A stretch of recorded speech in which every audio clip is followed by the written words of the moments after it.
Savelle-Rocklin is the founder and host of Coaching Call, Heroes Rising, The Seer Show, and New Tip Daily. He works with individuals, groups, and businesses and helps them find clarity, purpose, and understanding of who they really are in business and personal life. Savelle-Rocklin has used his skills to develop a variety of multifaceted businesses in the martial arts and fitness industries. He owns and operates a 10,000 square foot martial arts and fitness facility in New York. Jose Escobar is an award-winning, nationally recognized personal development speaker, published author, and sales professional. He leads compelling, high-level communities consisting of entrepreneurs and advanced leaders through his two business models, the Entrepreneur's Bookshelf and the Connected Leaders Academy. He is also the co-host of Heroes Rising.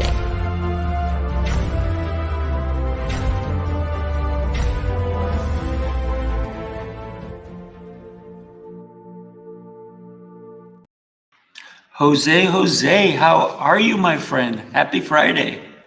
I am phenomenal in the midst of some personal challenges right now, but I am fantastic, phenomenal, great to be here. How about yourself? I'm exceptional, getting better every day, my friend. You are stuck in the matrix that's tiny little bit. You get frozen, but then you come back powerful. So I see the power coming through. I love it. But, I'm super excited. We have two amazing guests, and I can't wait. I want to bring them on. So Dr. Nina, come on. Ed, come on. Let's talk. It's Friday.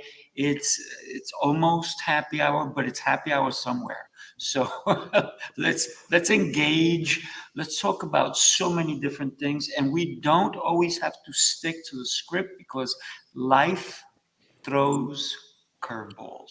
It's just making sure you have the right bat to hit it with, right? Absolutely. And what you just said there, Sifu, words really do matter. And we're going to talk about what you said, some different topics. I got a better idea, if you will. Let's talk about some amazing topics surrounding structuring your life and confidence. I know that that's the premise for the Heroes Rising this week.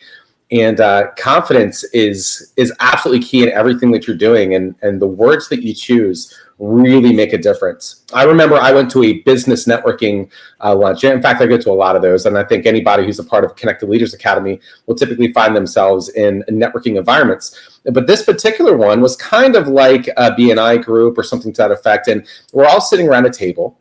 And we are in beautiful sunny Orlando. And it was time for everybody to stand up and give their 30-second elevator pitch. And I'm sitting there around the room. And the first person gets up and they say, "Hi, my name is Julie, and I help people get new financing for the home of their dreams." And Julie sits down, and then, Stephen gets up and Stephen says, "Hi, my name is Stephen, and I help people with their insurance needs." And then Stephen sits down. And of course, it's a 30-second elevator pitch, but I noticed a trend. And that trend was everybody kept saying, "I help, I help, I help, I help." I was probably number 16 in a room of 70 people. It was going to be a very long time of doing elevator pitches. And after a while, I stood up and I said, "Hi, my name is Ed Middlebrooks, and I don't help anybody." The whole room fell completely silent. And then I followed it up with, "I'm a business success mindset coach, because the path to your success has been laid out in generations before you. And so many business entrepreneurs are standing at the trailhead looking around. They don't see the path before them. They can't see the forest through the trees. And I'm a guide. I'm a leader that leads successful entrepreneurs down that path. I don't help people because help is kind of an insult. You need help, and you're going to pay me handsomely for you to be subordinate to the help that I give you. And I'm going to help lift you up, and you can do everything on your own, and I just get paid." Well, no, I lead people because the path to success has been tried and true for so long. What you say matters, and the words that you say matter. And that includes the words that you say to yourself. I help emotional eaters, just break free from all food issues by figuring out what's eating at them instead of focusing on what they are eating. And often what they say to themselves, the words that they say are so horrible, so harsh. They obliterate any idea of confidence. They're mean to themselves, and they end up eating just to get away from their own mean voice. And so when we think about confidence, it's also, well, what is confidence? Where does it come from? And our culture says, at least, people who see me, they say, hey, confidence comes from the number on the scale. We live in a $60 billion diet industry world that says if you lose weight, you will gain confidence. And that is just not true. And we have to have a conversation about what actually is confidence and what leads you to that place. That's amazing. It's not the number on the scale. It's not the number on the scale. I just wanted to share that, I'm loving your book, by the way. It's incredible. So, yeah, the binge cure. What? I'm loving it. So you need the confidence to even realize that maybe you need, maybe not help, but guidance. Because everybody, like Ed talked about, everybody's there to help, as long as you pay them. What happens if you didn't pay those people, those 70 people? Would they still share something with you? Would they say, hey, you know what? You need help. I'm going to just guide you. I'm going to give you something and expect nothing in return. Because if you gain what I'm about to give you, you're going to come back with a bag full of money anyway, because I changed your life. You know what? I got to chime in now since everybody's talking. I've been on the edge of my seat. First of all, I absolutely love what you're all saying. We are on a panel with some powerhouse, successful entrepreneurs, but also winners in life, right? Because the reality is they're interconnected. It's hard to be a successful entrepreneur if you suck at life. And vice versa, right? So, and confidence is across the board. You either have it or you don't, right? And you have to create that. I believe that you can create the confidence that serves you at the level at which you want it to serve you. So I'll give you an example. I don't know who said it. I've heard it from, I saw James Muller said, now that's an awesome lineup of people. I agree. We're missing you, James. So he should be on here. We should get James on here. But, I love James. With that being said, your financial income, let's put it that way, your income will never surpass your self-image. How many of us have heard that before? You're never going to make more money than your self-image allows you to make. And your self-image is directly in alignment with your confidence. And your confidence typically is the result of your surroundings. It's the result of the things you read, the people you listen to that speak into your life. And a lot of times it goes back to your own words, your thoughts, right? It goes back to your thoughts, because everything in life starts with thought, right? And that's a wonderful website. Check it out, connectedleadersacademy.com. Well, that's why I put it up. You know why? Because you talked about being in the room, being in different places, and Ed, you talked about it. But we're all connected because of you, Jose. So I want to thank you, because we all belong to Connected Leaders Academy. If you don't, come on down. We need you at the Connected Leaders Academy. What are you waiting for? I don't understand. I'm just kidding. But no, we would love to have you if you're an entrepreneur. But to finish my quick thought, I believe that you have the ability to just create the confidence you desire, and we all need to increase it. We never arrive in confidence, right? Because new levels in life require higher levels of confidence. Right? If you want to, you can't have a 6-figure confidence if you want 7 figures, and you can't do the 7 to 8 and the 8 to 9. The confidence that Elon Musk has is way bigger than the confidence that I have right now, and so on and so forth. I think there's different levels of confidence that naturally you have to grow into, and you have to force yourself to be careful to pay attention to what you're saying to yourself. And I'll end with this amazing, really quick quote. Experience tells you what to do. Confidence allows you to do it. Experience tells you what to do. Confidence allows you to do it. So do you have the confidence? Nina, please. Well, I was going to say, I don't know that Elon Musk has more confidence than you. He has more money than you. But I would say that someone who, and I don't know Elon Musk, I've only met his wife once. That's all I'm going to say, ex-wife. But someone who has to constantly have more, bigger, more, maybe doesn't have so much confidence, because confidence is not more money. Confidence is not less of a weight. Confidence is a feeling that you have about yourself, and it comes from self-awareness and self-acceptance. And when you have self-acceptance and self-awareness, you're going to feel confident no matter what's in your bank account. If you get those 6, 7, 8, 10, whatever billion figures, great. But that's not the thing that brings confidence. It's an inside job. I 1000% agree with that, if that's even a percentage. But I 100% agree with that. I guess what I was trying to say, and I'm glad you said that, because it's not so much that the money versus the confidence. I think it's more so your ability to take action on the vision and the dreams that you have are a result of your confidence. So you cannot launch a rocket into space if you have the confidence to move on the idea, right? And he has bigger ideas, and he has bigger things that he's working on that create more income, which is why certain people are in certain places. They create these things, but all of that, it's like the salami, right? Like a big salami. How do you eat a salami? In slices, right? Little slices. You don't just grab the whole thing and eat it. Same thing as an elephant, right? One bite at a time. So, but in order to execute on that bigger thing, you got to have the confidence to take the first step. And most people don't have the confidence to take steps on just basic things, let alone bigger things. You know, I'm going to chime in there because you talked about how to eat a salami, but here's the thing. One of the things is that it's not how you eat it, it's how much of it you eat. Right? So I think Dr. Nina may agree that that's where your confidence comes in, because it's the actions you take that are going to impact your life. By the way, Ed, I got to tell you, I'm cracking up over here because Ed with the baldhead.com. Come on, really? I love that. It's like boom, it's in your face, but it's also on your head. So it's so easy to remember that, and that's confidence right there. To say Ed with the baldhead.com. When we're talking about confidence, if you don't have confidence, you could not have that website, my friend. Yeah, I think that's true.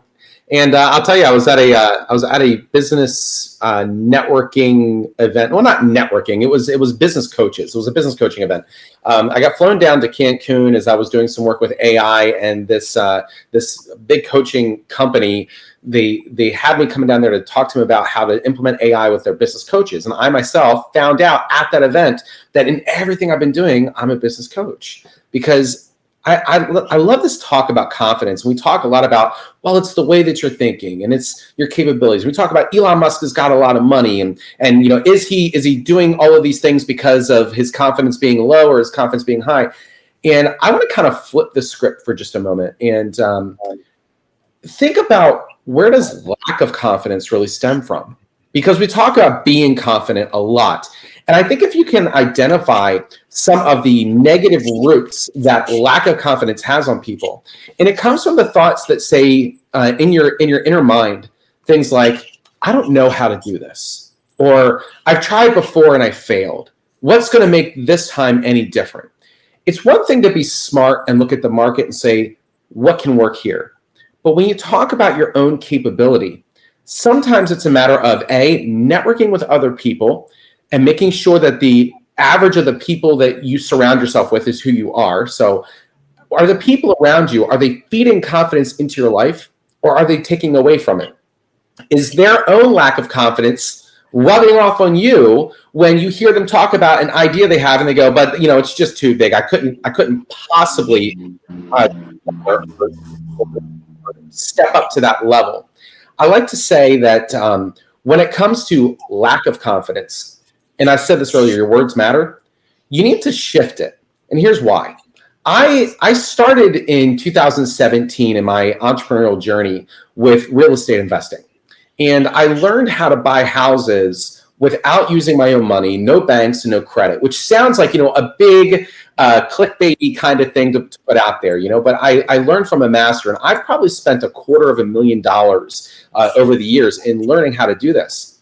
And I can tell you firsthand, I have bought houses with none of my own money, with no banks, no credit, no credit checks even. And I've done it without personally guaranteeing debt.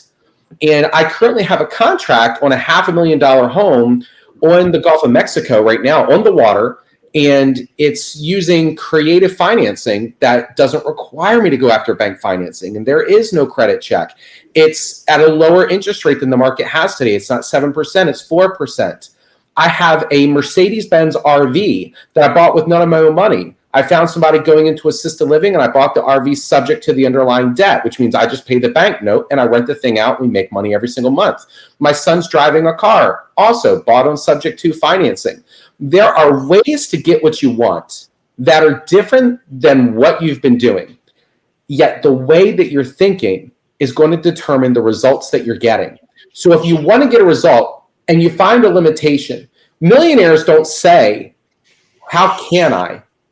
Or can I? They say, how do I? Right? If you want to be a millionaire, you got to start saying to yourself, not, can I do this? Is it even possible? The question you need to ask yourself is, how do I? Because as soon as you start asking yourself about the efficacy or the reality, you're going to allow those negative thoughts to creep right into your brain. Oh, it's too big. Oh, I don't have the credit score I need to go buy this multifamily portfolio or whatever, this business that I'm currently in the process of buying. Those negative thoughts will slip in there and they will stop your progress cold. Instead, start asking the question, how do I do this? And then come up with creative solutions, because you will find that the money to buy all the things you want to do, to make all the investments you want to do, come from other people. It comes from other people's marketing. It comes from other people's capital. People will give you all the money you need to use to buy all the things you want to buy, and you get to profit off of that. Dr. Nina. I just wanted to Ed, I absolutely agree. It is our thoughts are powerful. The way we speak to ourselves affect the way we feel, which affects what we do. So when you say, well, how can I do that? Who am I to do that? Of course, you're going to be stuck. You're going to feel bad. You're never going to do anything. But to change that narrative, we really have to look at where it comes from. I like to say it's not psychological. It's not logical. It's psychological. Logically, well, that thought, it doesn't serve me. But psychologically, it's hard to change the thought. And so recognizing where it comes from, for example, if you have been rejected in your life, and who hasn't been rejected in their life? We've all been rejected in our lives. But what is the story? What is the narrative we make of that? Some people say, well, F it, I'm showing you. Some people say, oh, I've been rejected. I must be rejectable. There must be something wrong with me. And this begins a narrative that then gets reinforced the more that you have experiences of rejection. And then that becomes what you expect. So really looking at what is the personal narrative that you hold about yourself. If you've been rejected, that doesn't mean you're rejectable. And that doesn't mean it's going to keep happening. But when you challenge that narrative, then you can start creating a new way of thinking. Sifu, this is what happens when you put two mindset people who are really strong and focused in the words and the way you're thinking onto your Heroes Rising. You get all quality information here. Dr. Nina, I love what you do, and I love how you talk about the psychology of eating. And I would love, even offline, to talk to you a little bit more about some of that stuff in my life and in my family's life. I heard one of my mentors, because everybody should have a mentor. One of my mentors once told me, and he's a certified business hypnotist, and in fact, he is the #1 world's greatest hypnotist. And he once said, you can either be somebody who's struggling to lose weight, and you can be a fat person who needs to lose weight, or you can be a skinny person who just happens to have a couple extra pounds on them. And I think what that comes down to mentally is this concept of self-reflection. Who do you see yourself as? Are you a large person who's struggling to lose weight? Or are you a thin person who's just gained a few extra pounds and you're going to get right back to where you need to go? Which way is going to ease that transition for you? So yeah, I love a lot of what you're doing, what you're talking about here. I'd like Thank to piggyback off of both of you. Really good stuff, Ed and Nina. That's really phenomenal. Enjoying listening to this conversation. Actually, I'm taking some copious notes as we speak. In terms of confidence, right? So for me, I think it's an intrinsic job, right? We look externally for confidence when it's really internal that we need to dig deep into to really build that up, right? So many people feel like they need that fancy car, right? Or they need to have that nice suit or that nice attire or those wonderful shades or that beautiful watch or whatever it is that they need in order to boost their confidence. They need to pursue the best physical body in the world. I got to have that six pack, or I need to make these surgeries happen to my body in order to look a certain way in order so I can feel, right? They're looking externally. There are a lot of people are looking externally for that confidence, and then all of a sudden they realize I'm still not confident. I'm still lacking confidence. I still need more and more and more. And I think that hole that people are trying to fill outside of my perspective of it being a God-sized hole, outside of that spiritual perspective, I think the hole of confidence really comes down to what are you saying to yourself? How do you see yourself? What are your thoughts? Do you have that self-love? Because you can't give what you don't have. So you got to pour into you every single day to build you up so you have the appropriate confidence to show up into the world. And whether you have a nice car or not, you can be living in an apartment, living paycheck to paycheck with average clothes, eating that, average food, canned food, even at that, doesn't really matter. And you can have the best confidence, right? Because you understand who you are, what you're about, and your purpose, mission, and vision in life. So I think it's very important to be aware that confidence is not so much external, it's very much internal.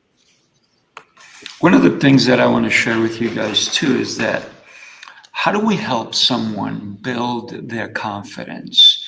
Because a lot of parents take away their children's confidence by telling them, no, you can't do that. So we need to think about the next generation and how we build them up. I am very fortunate. God has said to me, Raphael, you need to teach these young children. But then I'm also teaching adults, and they have no confidence. And I'm like, oh, so maybe it's not just the children I have to teach. I have to teach everyone who gets in front of me, and they have zero confidence. Do you know how many public speakers and self-help people I've given them a compliment, and they turn around and they go, I'm not worthy of it. I'm like, come here, let me kick you in the head. I want to kick you in the head because you deserve a kick, because you need to shift that and say, thank you. I am worthy. I am amazing. I am special. But you can't stand on a stage there and just blurt that out. I'm special. I'm amazing. You have to believe it internally. So the internal aspect is everything. When you do look in that mirror, what are you seeing? And you talked about, maybe a fat person who's fat in their mind will always be fat, even if they lose the 100 pounds, because they look in the mirror and they still see a fat person. Somebody who has facial problems, it's what they see, but somebody else can come over and say, look how beautiful you are, right? Every one of us would be so different if we were all blind. We wouldn't be able to see the nonsense that's put in front of us. We wouldn't judge others.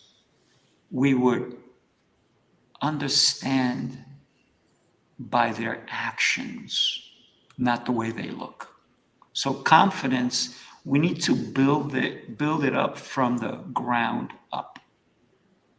And it doesn't come from affirmations. You can't look in the mirror and say, I am likable and lovable and I love myself. And you can't say that 1,000 million times and have it come true. You have to look at why you think you are not good enough. And then identifying that can help you challenge these ideas that you have about yourself in the present, which all have their they're echoes from the past, or we're being haunted by the past. So if you had I'll just use myself as an example. I used to get a report card, and if there were like 7 7 A's and 1 B. I'm in attitude. This actually happened. I got even worse. I got a C in attitude. So all my academics were A's, and I got a C in attitude because I hated that effing teacher. And my parents were just like, "What's with this C in attitude?" Right? It was like the focus was on what I didn't do well enough instead of what I did. So yes, for a long time, and the reason that I do this work is I struggled with eating disorders, got over it without ever once talking about food with my therapist, not once, not a single time, realized it wasn't really about food, it was about what was eating at me. And then realized that I'd internalized that message. I was as critical to myself as my parents had been. So I had to challenge that idea and create a new way of thinking about myself to be more balanced and feel better and be less of a perfectionist. So we can't change until we know how we came to believe we're not good enough. Yeah. And I'm gonna expand upon that a little bit. And for everybody who's listening to this, I don't know, we call this a podcast or this event online stream. Tell you something that I learned really early on, and as I too have faced some serious adversity. I like the big house, I like the big car, and I can tell you, or not big car, the nice car. I like elegance. I just like it, and it's not about me portraying something on the outside. It's just I prefer those nicer things, and I will tell you that it doesn't. If you're not where you want to be, and you struggle, whether it's with your weight, finances, it's running a business. As a business coach, we see a lot of this. And you know what really helps a lot of people to get by where they are? And I know we started this whole thing with Jose even said, hey, I've got some personal challenges right now. And you have to remember something or realize something. You, throughout your life, are going to change what you want. You're going to be in a certain position and you're going to say, okay, I'd like to have this, or I'd like to do that. I'd like to experience something new. That's life. It does not serve you to find your life less than perfect exactly where you are, because all of life is for learning. If you have a business and you're struggling to make profit in your business, okay, great. What are you learning in this moment? Start asking yourself the question, what am I learning right now? What am I learning through this? And if the entire business fails and it goes bankrupt, what did you learn in the process and where are you now? And are you on the path that you should be on? And what does that path look like? When you start asking productive questions and stop going, oh, it failed because, I'm a terrible business manager. No, you're not. Oh, this isn't, I'm overweight because I just can't get myself to go to the gym, or I'm overweight because I just always eat bad things. Well, okay, calories in, calories out matters. And I think it just comes down to realizing that you always have the ability to take a look at where you are and say, where do I want to go? And create a plan to get yourself there. It doesn't do you any good to find your life less than perfect and just be asking yourself the question, what am I learning in this moment?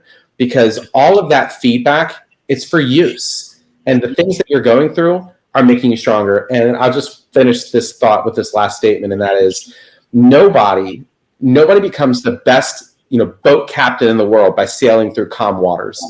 If you're not facing storms in your life, great for you, but look out because it's coming. It's always coming. I want to add that what you just talked about made me think of one particular word, and that is courage. Sometimes you need courage to find the confidence in you, to find the confidence to say, hey, you know what? I've struggled with my weight, or I've struggled with my finances, or I keep meeting the wrong people. My relationships suck, pardon the French, but I need to change it. And it takes courage to change what you are so accustomed to. We're all doing the same thing over and over and over again and doesn't change. Why? Because that's insanity. You need to change. You need the courage to do the brave things, the things that are ridiculous, in order to find you. If today, I'm going to ask you guys all a question. If today's the last day you live on this earth, will you find the courage and the confidence to do what you need to do today? Wow. I'd love to hear that answer. Well, And courage let is feeling me- the fear and doing it anyway, right? Mm. It's not just one thing. Sorry, Jose. Like No, we tend to think like, oh, we should only be 100% confident. No. You could be like 50% confident. That's enough. You can be 10% confident. We're always going to have those mixed feelings so that you feel a hope and a fear about the same thing. And are you going to let the fear or the anxiety outweigh the hope, or are you going to let the hope outweigh the anxiety? Because if you're waiting to feel 100% about anything, you will be stuck. But if you can have the courage to feel the fear and do it anyway, right? You're holding both, then you're going to get somewhere. Mm. I told you guys earlier, I'm in real estate. And to Dr. Nina's point, I mean, who's investing in real estate right now? These prices on houses are absolutely crazy. You know who is? People who, even in an upturn market, have a strategy that they can use in order to continue to survive, right? That's who's doing it. So, if you don't know what to do, geez, go read a book, go get a mentor, go find a coach, somebody who can guide you and lead you along. Because I promise you, for every person out there who's stuck, who says you can't do it, there's somebody else out there making it happen. So come alongside those people. Confidence to me is certainty, right? Are you certain about your success? Are you certain about the path you're on? And it's okay to ask challenging questions, like Sifu just asked about, if today were your last day on earth. Well, Sifu, I hope that today is not my last day on earth. But if it is, I like to think that I lived my life the best that I could. And every day is a new day to be courageous. I like to say I'm courageous every single day because I'm in business. I don't have a full-time job. All I do every day is think new ways to create profit streams. And it's not always successful.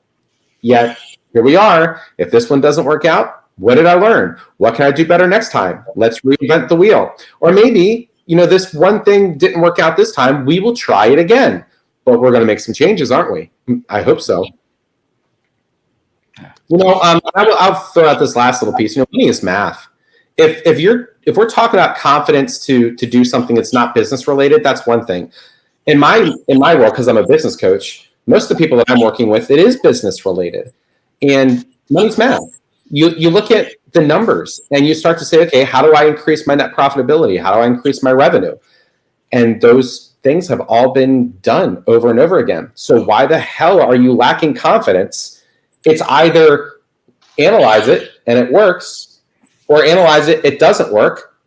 Either you find a way to make it work or you move on, right? We don't spend time going through, drudging up, I wish I had the confidence to do this, and I'm not certain if this is the right thing to do. Then set thresholds, do your math, and it either passes the bar or it doesn't. Make a quick decision, move on. Doesn't serve you at all to sit there just analyzing it to death and trying to make something work that doesn't work out. Jose, I want to hear from you too. But by the way, Ed, very important, and knowing your numbers is probably the most important thing in business. But what's the number? And don't answer right now. I want you to think about it. What's the number one number you need to know? Go ahead, Jose. That's a good question. I feel like answering it. Just kidding. I can't wait to hear what Ed says.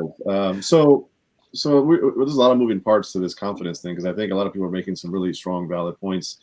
But just to piggyback off of what you said earlier, Sifu Raphael, you said courage, right? I think courage is huge, because courage is on the other end of fear, right? You have to have the courage to overcome the fear to ultimately get the confidence that you desire. So if we're looking at confidence, I think we just need to take more action. I think if we just take more action in the direction of what we're looking to achieve, the desires of what we want, confidence will build by default, right? It's a default to you taking action on the things that you know you need to do. So I'm going to give you an interesting perspective here. So for me, I realize that sometimes in life, you may not have the confidence, but you can leverage other people's confidence. And I'll give you an example of what I mean. When I first launched the Connected Leaders Academy 2.5 years ago, we had 0 members. I had nothing to show at that time outside of my background of being a strong salesperson and, other things I've done in the corporate arena. I had no business experience whatsoever. And in my mind, my confidence was taking hits based on the automatic negative thoughts that I was telling myself, right? I was like, what kind of successful entrepreneur is going to pay me to join a community of entrepreneurs when I am not really an entrepreneur? I don't really have business experience. Why in the world would they pay me to be a part of this community? Right? And where am I going to find the first person and the next one? And how am I going to? So what I said is, you know what? I just need to have the confidence to take step one. And step one was to create 10 features, 10 benefits, get a logo, get a name, get the website, and just say, I'm going to do it. And I'm just going to open my mouth and see who is the first person who says yes. And if I hit one person to say yes, I can get two. And if I can get two, I can get four. If I can get four, I can get eight, and so on and so forth. And then what I do is I Dr. H all the people that are in the Connected Leaders Academy and not make it about me. I'm leveraging the confidence of all these amazing entrepreneurs. And I say, hey, listen, if you're a part of this network, you're going to get to rub shoulders with the likes of Dr. Nina and the likes of Ed Middlebrooks, an amazing world-renowned martial artists that have 10,000 square foot facilities like Sifu Raphael in New York, and I'm going to start leveraging everybody else. And guess what? People join and more stuff happens. And then it keeps building and building and building to the tune of now I have 400 plus members in 45 states and 21 countries. Do you think my confidence has increased? Can I tell you something? Yes. But you know why that started? It started because I took action, because I had the courage to act in the midst of the fear and say, I'm going to do it anyway in baby steps. That's it. That is courage right there. Oh, can I just say something about baby steps? No, I'm kidding. Of course you can say anything. Before you do, I just want to, Ed, you said something earlier, and I want to touch upon it. And you said that we brought two powerful coaches on here, you and Dr. Nina. But guess what? The only reason this show is successful is because I'm not afraid to tell people who are not ready to be on this stage, no. Because every single person we've ever had on this stage with us, with Jose and myself, have been exceptional like the both of you. So thank you for being exceptional, being amazing, and contributing so much knowledge to our stage. So thank you both. You're welcome, of course. Dr. Nina, stage is yours. So when a baby starts walking, what happens? They inevitably fall. And we don't say, oh my God, that baby took a step and fell. Well, that's it. That baby is never going to walk. It's all over for that baby. We say, no, baby, like you get up, you got it, take another step, you can do it. And that is true. But we tell ourselves, oh, it's all over. I'm never gonna, and there's the narrative. So we really have to be encouraging of ourselves, and confidence is knowing, what is the saying? Fall down 7 times, get up 8. Confidence is knowing that you're just going to keep getting up, and that you've got to fail upwards. I love that Michael Jordan quote about how he's failed over and over and over again in his life. He says like he's missed the game-winning shots 900 times or something, or 26 times he was supposed to win the game and he lost. It's a great quote if you don't know it. I don't have it memorized by heart. But so often we think, well, we'll get confidence only if we win. No, we get confidence when we fall down and we get up again. Without a doubt. Confidence, it's something that we actually learn how to get rid of. Because we actually have the confidence to, as a baby, to do things because we don't even understand the words. You're doing it wrong. You're no good.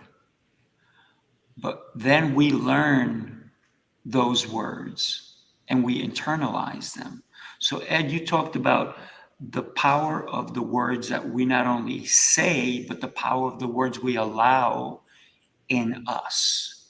So what I always tell everybody is, stop letting those negative words in you I said, put on a rubber suit and let them bounce off. Only negative words bounce off. The positive ones, they can seep in, right? Only positive words can come in. So when we consider how we walk around in this world that we have, one of the things that when I was younger, I used to watch those shows that they had, like Ridiculousness, where you see somebody falling down and getting hurt and you're laughing. And all of a sudden, something triggered in me. And I said, why am I laughing at somebody else failing and getting hurt? I said, what is wrong with me? Why am I allowing that to be okay? I can't stand watching those anymore. Somebody else can enjoy them. That's fine. And Rob Dyrdek made a lot of money with those shows. And it's always out there for people to capitalize on someone else's pain. But that's not me anymore. And I'm so happy that that trigger happened for me, because I feel pain when I see somebody get hurt. I feel pain when I see somebody fail. And all I want to do is give them a hand up and say, hey, it's okay that you failed. What did you learn? Because for me, failure has taught me how to not only get up, but get up stronger, to be that person that I cannot fall the same way again. I'm going to fall, but it's going to be different this time. It's going to be different. And it may be epic on the way I fall, but I'm not afraid. And that's the courage. I'm not afraid to fail. I'm afraid if I don't fail, because then I'm doing nothing. Sifu, coming from somebody who has martial arts, I got to imagine that your martial arts studios are absolutely fantastic, because to have a mentality that says, I don't capitalize on somebody else's pain, yet you are in a combative space. But what you're really doing is you're looking at the martial arts element that's less like Cobra Kai and more like Miyagi-Do, right? You're saying it's not about who can we power over. It's rather, how do we communicate effectively together? How do we lift each other up? And how do we learn how to perfect our craft in a way that's honorable and that makes sense? You asked me a question a moment ago. You challenged me. You said, don't answer it right now. And which Jose then said, oh, I want to answer this. No, not really. In your question, and forgive me if I misquote it, you can absolutely correct me. You asked me, what is the most important number? Correct? You said, because you know you're talking to a business coach. And you realize that although I am a certified business hypnotist and I have been trained in hypnotism, I practice more where the rubber meets the road. In other words, people come to me and they have a lot of mindset coaches who are very ethereal in their thinking, right? I'm going to come alongside you and help you think differently. And right there, you know how to think of the word help, right? I'm going to help you to change your mindset. And they go, you know what? Now I'm confident. Now I know I can do it. Great. What do I do? Right? Or they say something like, now I know that I'm capable. Now I know that I'm worthy. And now I'm worthy. How come I still have a zero in my bank account? Right? What is the number one number?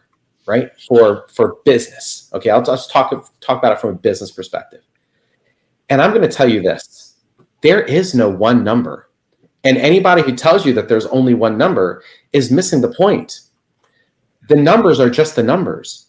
It's what we do with those numbers and how to react to those numbers. It's the question we ask when we see those numbers. For instance, metrics.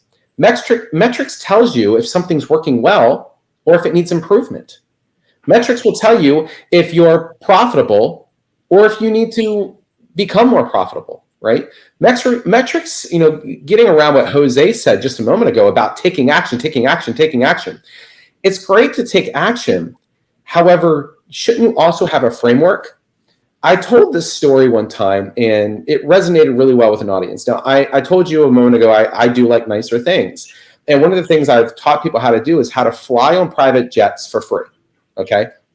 And so I got on a private jet one day, and I walked up onto the tarmac, and they started to load my bags onto the private jet, and the pilot was there to greet me, and as I walked up the stairs to get on the plane. And I looked at the pilot and I said, "So what's the goal today?" And the pilot goes, "Well, gee, so here's the thing. We're leaving Tampa, and we're going to land in San Diego, California. And if we only make it to Texas, then my motto is any landing you can walk away from is a good one." And I said, "Great, awesome, nice to meet you." I turned around and I hightailed it off of that plane. And I walked about a plane's length behind that one, and I got on the next plane because, if you can get them for free, why not have two? And for the sake of this story, obviously, I don't have two jets, okay? But I get on the second jet, and I meet the pilot there, and I shake his hand. He welcomes me aboard as I watch them start to load my luggage onto the second jet. And I said, "So what's the goal today?" And the pilot looks at me confused. He says, "I'm sorry?" I said, "Yeah, what's the goal?"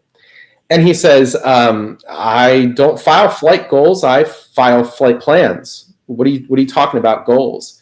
And I said, "Well, the last captain said any plane landing you can walk away from is a good one." And he says, "Now I know why you're on my plane." He says, "Ed, we will be departing from Tampa International Airport at 1300 hours. We'll be flying west-southwest at a heading of, I don't know, insert heading number here, 090.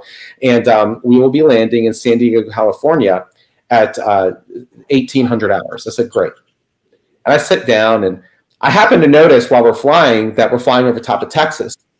Now, you can only do this on a private jet, but I got up out of my seat and I walked up and I knocked on the door to the cabin, to the cockpit, which don't ever do that on a commercial flight, by the way.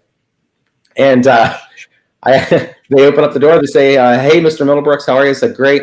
I said, "Just wondering if we're still on course." And the pilot begins laughing at me. And I said, "Why are you laughing at me?" He says, "Ed, we are in a steel and aluminum tube hurtling through the sky. Winds are pushing us all around. And do you see those clouds over there? That is a cumulonimbus cloud. We have to fly around that storm. Listen, have a seat, relax. As long as we keep the plane pointed in the direction of where we're headed, we can always make corrections." Answering your question, what number is more important? The direction you're heading, the altitude that you're flying at, how far off course are you so that you can make a correction? All of the numbers make sense. It's the questions that you're asking yourself, and it's how you react to the numbers that you see. If you see a negative number on a spreadsheet, you go, "Oh no, oh my gosh, we're in terrible danger right now." Or if you say, "Okay, I recognize that number's not where it should be. What do we need to do in order to improve upon that number?" All numbers and all metrics are for validation. And that story that I told about the jets is why I like to say that I don't actually make goals. I make plans. Because goals are a mental trigger to allow yourself to fail. They allow you to say, "Hey, any landing you can walk away from is a good one. And if we only make it to Texas, oh well." But when you follow a flight plan, you can always course correct. You can always make corrections. Yeah, great answer, by the way. Thank you. I think that the number that we need to think about is the number that in business, the number that we're trying to achieve, but other numbers are going to try to knock it off. So we do need to be conscious of all the numbers. But once we get to that number, do we change it, right? Because we need to change it. We need to have the confidence to say, "Hey, you know what? Maybe I wanted to get to 98, but now I'm almost at 98. I'm at 94. Maybe 98 was not the real number. So now I got to make the new number 104, 109. So I think it's the number that is you're focused on, but don't forget the other numbers that are going to make that happen, right? Yeah, but confidence isn't trying, Sifu. Confidence. Confidence is doing, like Jose said. It's been laid out, right? Your words matter, right? Do you want to try to get to 98 or do you want to get to 98, right? What if it wasn't a matter of trying? What if you dropped the word try and you started to use the word do, right? You're going to get to 98. I do not care if we do this 3 or 4 times, and I do not care if we have to course correct along the way. We know that 98 is achievable, and you are absolutely right. wherever you are in your process, you will start to define new parameters for results. You're going to start defining, you know what, our target was 98. We are expected to reach that here soon. So where do we go from here? Because again, everywhere you are in life is a learning experience. And 98 might seem like a really big number right now. Trust me, once you get to where you're going to want to change your numbers. I like to say it this way. If you want to become a millionaire, your first million is the hardest million you're ever going to make. So why don't you just skip that million and start making your second million, right? Get over yourself of wondering if you're ever going to make it and tell yourself, look, I'm a millionaire whose money has not yet been deposited in his or her bank account, right? Why? Because I already have the skills. I know what to do. And the number that's in my bank account when I'm a millionaire doesn't matter anyway, because I hope I don't have $1 million sitting in my bank account. I hope that money's been put to work and it continues to reproduce after its own kind. And confidence doesn't come from, and confidence doesn't come from that $1 million or $2 million or whatever. Confidence comes from the good feeling you have about yourself because you created that, you earned it, you made it happen. Absolutely. That's confidence, not the thing that you have, but the way that you feel about yourself because you created it. Yeah, we use terms like having a millionaire mind just for the sake of understanding that we're capable, but having $1 million doesn't really matter. Here today, gone tomorrow, who cares, right? And you can invest with $0 anyway. We already talked about that. You're absolutely right, Dr. Nina. It's all about the way that you're perceiving everything around you. That's the second time that Dr. Nina has referenced that money is not directly linked to the confidence piece, which I completely agree. When I said the Elon Musk and all that, and then this piece here, yeah, I think that's a good point to consider and to be aware of. And I agree with that. And it's been said, I don't know who said it, but I wrote it down because it was like a thought that came to my head that is going to leave if I don't say it. So it says, confidence is not, will they like me? Confidence is, I don't give a damn if they like me or not. Right? But ultimately, there's a couple of things I want to throw out there that are things to consider and think of if you want to build your confidence, right? Because we all want to build our confidence. I don't think you ever arrive in confidence, right? Just like in business and in life, you can never be at the mountaintop and say, I've arrived. I think there's still more learning, more growing, more impact to create, more things that need to happen, right? So we never arrive, not even in confidence. So, but with confidence, a couple of things you can do to increase your confidence. One of the things I'd say is remain in your discomfort zone, right? The more you are in your discomfort zone, the more you're forced to do uncomfortable things. And when you do more uncomfortable things, it forces you to grow. And the more you grow, the better your skill sets become. And the better your skill sets become, the more confidence you have to keep showing up in that way, right? Because confidence is directly linked to your skill set. Are you competent? Are you capable? Do you have the ability to make it happen in a very productive and efficient way? If you don't, you got to develop your skill sets. So an easy thing I'll say that goes off of the next thing. So the first thing is live in your discomfort zone. The next thing is sharpen your axe, right? You got to make sure that you're developing your skill sets, because the more skill set you have, the more confidence you have. And then also get out of imposter syndrome, right? Get out of the comparison syndrome. Stop comparing yourself to the person to the left and to the right. We're like, oh, look at that person. This person did it because of that, or this person, I don't have this, or I don't have that, or look how fast they're growing. Look how massive their network is. Look at, like, stop that. And for some of you, you might need to unfollow some people on social media, because a lot of that, the stuff that you see when you see them in their yachts and in their Lamborghinis, and you're on Instagram and all you see is all these people that are rich and wealthy doing their watches like this, and, on the beaches of the world with margaritas right now, and you're sitting there slaving away. You're like, oh my gosh, like, I really want that. Why do I? And then it starts to eat at you, right? So for some of you out there, you might just need to get off of Instagram, or you might need to unfollow some people, right? So that they don't show up on your feed. Not unfriend them, just unfollow them so you're not constantly seeing their stuff on your feed. And also adjust your perspective, because failure is only failure if you don't learn and grow from it. Failure is only failure if you stay on the ground, right? And some of you that are at rock bottom, you can't fall off the ground. You're already at the bottom, right? You can only go up from there. So you got to make sure that, change your perspective. There's such thing as winning and failing forward.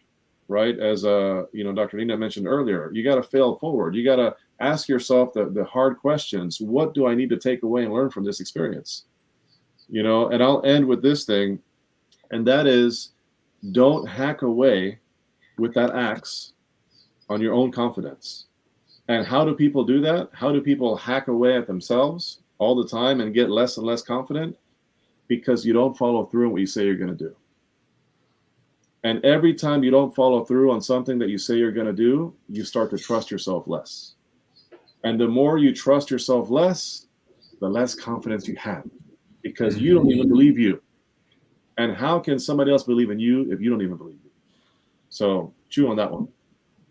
Oh yeah, that's a whole biteful, more than a biteful. But Kevin, you made me think, Ed. You made me think of Kevin O'Leary when on Shark Tank, when he goes, if I send my little soldiers out there, I want them coming back with buddies, right? So having your money sitting under your mattress or in a box, or even sometimes in the bank account now, because the bank's doing nothing for you. And I love that he says that, because it's so true. You need to have your money working for you. You need to have the confidence that, you know what, I'm going to make this investment and I might get nothing from it. But if I don't have the confidence that, or the faith that I'm going to get double or triple my return on it, or 100 times my return on it, I will never take that action. So that is courage and confidence at once, but then you also have to plan for it, right? What happens if you take this money and you invest it in this vehicle, and the vehicle never comes back with buddies at all? Then what's your plan? So yes, planning is probably the most important thing. Right now, I'm building a whole different thing where I'm creating a communication center, both online and in person. Jose's part of it. I have so many different people from around the world who are going to be part of it, but it's structuring it in a way that people feel that their value is noticed, that they're doing something because it's bigger than them. This whole project that I'm working on is way bigger than me. And if it was only about me, why would anybody want to invest in it? I don't think so. Yeah. So we have to consider that when we're doing something for this world, if we only focus on us, that's all you get. You get a little piece of the pie. But when you invest in a community in more than you, man, it's a journey worth going on. I want to thank you all. We have like 2.5 minutes. I'd love to hear some key takeaways like Jose has been mentioning. You guys have been so powerful here that I think that you need to come back many times over and just, tell us what your thoughts are at the end here. Dr. Nina, go ahead. This has been a great, inspiring conversation. It's, so often as a psychoanalyst and, a coach in the world of psychology, I don't get a chance to talk with other people who are in the business world, but I'm very much in the business world. So it's been wonderful for me to be in this space, and thank you for inviting me. And I just want to say that it's really a marathon, not a sprint, which sounds so trite, but so often we're just like, I got to get to the finish line. I got to get to the finish line. And we forget that every win of you ran half a mile, you ran a mile, you ran 2 miles, like recognize every step that you are taking instead of only focusing on, did you get to the finish line? That would be my parting thought. But it's been a great conversation. So thanks again for having me. Absolutely. And I also want to say thank you so much for having me on Heroes Rising. This has been absolutely fantastic. Dr. Nina, I love your content. Jose, as a part of Connected Leaders, I love what you've built. This community is absolutely fantastic. And Sifu, you're a great host. I do want to just throw this one thing out. I read a great book from Lance Edwards, and it was called How to Make Big Money in Small Apartments. And if you're struggling with getting your mind to think bigger, this is a fantastic book. Take take a look at it for the purpose of how can I be creative in what I structure. I know that there was a gentleman who started to do some things brand new, and the question became, how am I going to get it done? And he ended up partnering with other people who were already experts in that field, something that we like to call hacking, and that is aligning yourself with other people who have the skill set that maybe you don't have. And that'll help you to solve that confidence problem very quickly when you know that you're really well resourced and really well networked. Nice. So thank you. Yeah, excellent. My Jose, words of wisdom, my friend.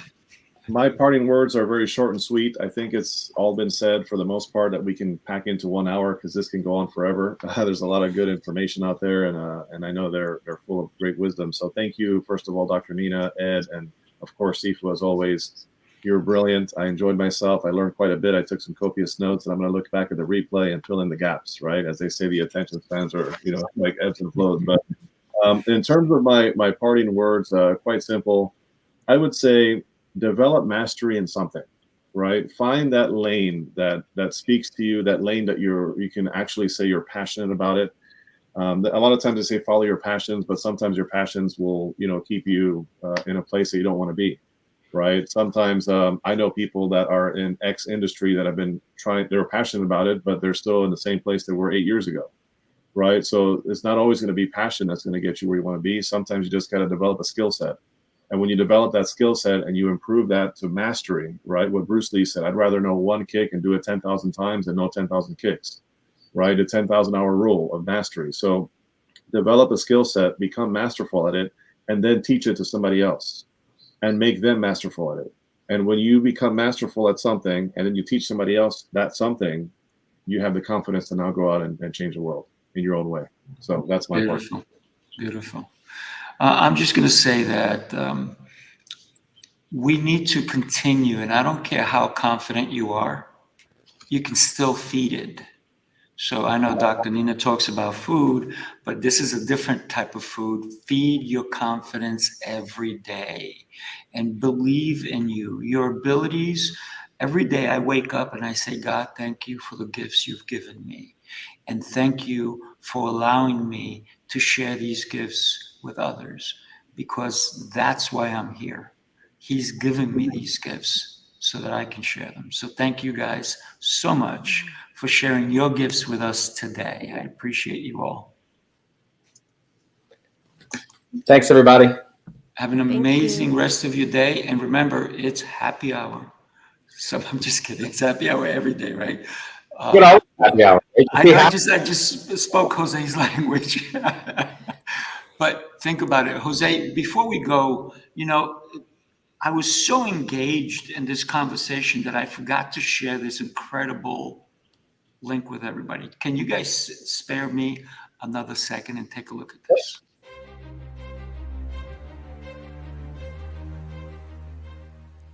Hi, my name is Jose Escobar, and I'm the founder and CEO of the Connected Leaders Academy. We're a growing tribe, a community of entrepreneurs all over the world, globally, all across the country, high performers, titans of industry. If you're an entrepreneur and you're looking to grow personally and professionally, scale your influence, develop your skill sets, move the needle in your business, more clients, more money, more profit, the bottom line, and of course, grow your circle and your network like never before, this is where you want to be. Join the Connected Leaders Academy today. We are scaling massively. We want to welcome you in. Check me out on Instagram and on Facebook, the @ JAESCO25. We look forward to having you join us. Take care. That's what I'm talking about. And by the way, if you're not sure, if you're on the fence, I can kick you over the fence if you like. But you need to come over and join us at Connected Leaders Academy. Everybody have yourself an exceptional rest of the day. Take care, you guys. Thank you. Everybody.